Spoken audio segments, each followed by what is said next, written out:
मोहतरमा बेनज़ीर भुट्टो को बहुत बड़ी कामयाबी मिली और उन्होंने इलेक्शन जीता, लेकिन दो ढाई साल तो उनकी हुकूमत नहीं चली।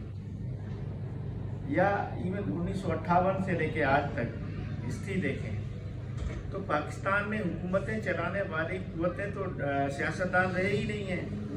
डेमोक्रेटिक फोर्सेस तो हुकूमत कभी चला ही नहीं है। अगर कभी डेमोक्रेटिक फोर्सेस आई भी हैं तो उनको चलने नहीं दिया गया। मोहतरमा के साथ यही हुआ, नवाज शरीफ के साथ यही हुआ। बहुत तवील बात है, मैं उसको मुख्तसर करूँगा।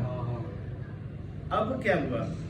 अब उन्हीं फोर्सेस से सियासतदानों ने कहा कि इनके ज़रिए हुकूमतें बनती हैं, यही हुकूमतें गिराते हैं, क्यों ना इन्हीं के साथ बैठ के हुकूमतें चलाई जाएं।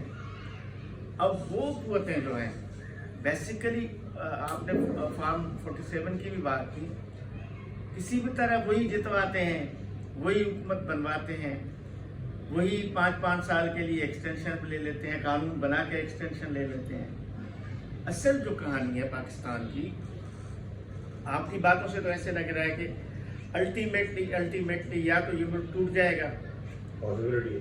जिस तरह की आपने सिचुएशन बताई, पार्लियामेंट कमज़ोर है, जुडिशरी कमज़ोर है, जितनी भी डेमोक्रेटिक पिलर्स हैं, इवन हमारा मीडिया भी कमज़ोर है, ख़त्म हो चुका है सब जो है। तो जितने डेमोक्रेटिक पिलर्स हैं वो तो ख़त्म हो रहे हैं। फिर इसके दो हाल होते हैं, या तो खाना जंगी होती है या मुल्क टूट जाते हैं। इस तरह की सूरत हाल डेवलप होती है। एक तो ये बताएं कि हम वाकई उस तरफ जा रहे हैं। दूसरा, ये जो हमारे गले में 1958 से लेके जिसको नाम दिया गया एस्टेब्लिशमेंट, मैं नाम लेता हूँ फौज, उससे हम कैसे जान छुड़ाएं, ये बताएं। देखिए, बात ये